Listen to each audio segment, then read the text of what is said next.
Venga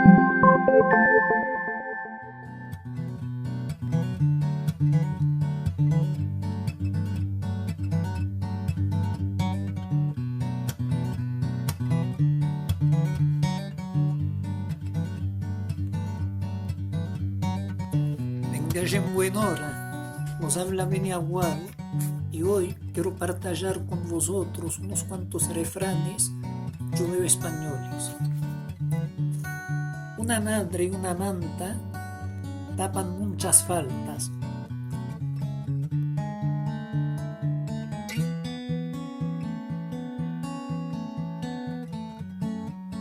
Hijos de mis hijos, dos veces mis hijos.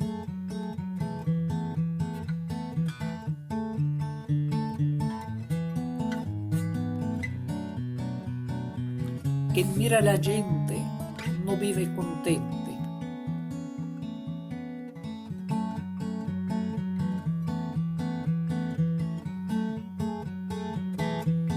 En boca cerrada no entra mosca.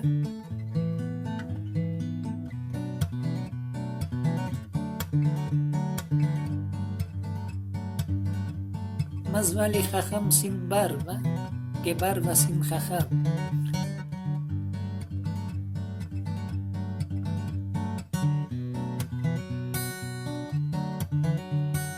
Los vecinos son más que parientes y primos.